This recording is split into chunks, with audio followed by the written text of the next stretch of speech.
Hi అండి. Welcome to my YouTube channel. ఈరోజు నేను సింపుల్‌గా విలేజ్ స్టైల్‌లో మష్రూమ్ కర్రీ ఎలా ప్రిపేర్ చేస్తారో చూపిస్తాను. మీరు కూడా చూసేయండి.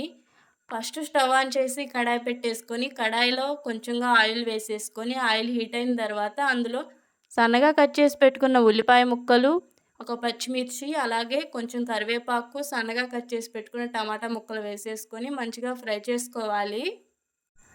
మంచిగా ఫ్రై అయిన తర్వాత అందులో ముందుగా క్లీన్ చేసి పెట్టుకున్న మష్రూమ్ ముక్కల్ని ఇందులో వేసుకోవాలి. అందులోనే మనకి టేస్ట్‌కి సరిపడా కారం, ఉప్పు, అలాగే చిటికెడు పసుపు వేసి మంచిగా కలుపుకోవాలి.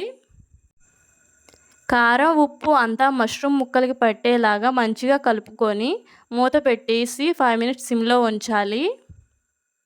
5 మినిట్స్ సిమ్‌లో ఉంచిన తర్వాత చూస్తే మనకి మష్రూమ్‌లోంచి వాటర్ అనేవి రిలీజ్ అవుతాయి. అదే వాటర్‌తో ఇంకొంచెం వాటర్ వేసేసి మష్రూమ్ ముక్కల్ని మంచిగా ఉడకనివ్వాలి.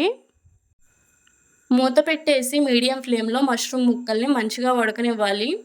ఈలోపు మష్రూమ్‌లోకి మసాలా అనేది ప్రిపేర్ చేసుకోవాలి. స్టవ్ ఆన్ చేసి కడాయి పెట్టేసుకొని అందులో 3 టేబుల్ స్పూన్ ధనియాలు, హాఫ్ కప్పు సొద్దలు, అలాగే 2 టేబుల్ స్పూన్ బియ్యం వేసేసి దోరగా ఫ్రై చేసుకోవాలి. దోరగా ఫ్రై అయిన తర్వాత ఒక గిన్నెలో తీసేసుకొని చల్లారనివ్వాలి. చల్లారిన తర్వాత ఒక మిక్సీ జార్‌లోకి ఇవన్నీ వేసేసుకొని అందులోనే కొన్ని వెల్లుల్లి రెబ్బలు కూడా వేసుకొని మెత్తగా మిక్సీ పట్టుకోవాలి. మెత్తగా మిక్సీ పట్టుకొని పక్కన పెట్టుకోవాలి. ఈలోపు మనకి మష్రూమ్ ముక్కలు కూడా ఉడికిపోయి ఉంటాయి. ఈ మసాలా పౌడర్‌ని కొంచెం కొంచెంగా మష్రూమ్‌లో వేసేసి మనకి గ్రేవీ ఏ కన్సిస్టెన్సీలో కావాలనుకుంటామో అలా చూసుకొని ఈ మసాలా అనేది వేసుకోవాలి. ఈ మసాలా వేసుకొని మంచిగా మిక్స్ చేసుకోవాలి. ఈ మసాలా ఒకేసారి వేయకుండా కొంచెం కొంచెంగా వేసుకోవాలి. ఒకేసారి వేస్తే మనకి ఉండలు కట్టే ఛాన్సెస్ ఉంటాయి.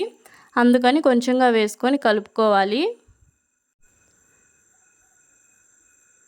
మసాలా అంతా ముక్కలకి పట్టేలాగా మంచిగా కలుపుకొని 2 మినిట్స్ సిమ్‌లో ఉంచి స్టవ్ ఆఫ్ చేస్తే మనకి కర్రీ అనేది రెడీ అవుతుంది. ఈ కర్రీ చపాతీలోకి లేదా రైస్‌లోకి చాలా బావుంటుంది. మీరు కూడా ట్రై చేయండి. నా వీడియో కనుక నచ్చినట్లయితే please subscribe my YouTube channel. Thanks for watching my video.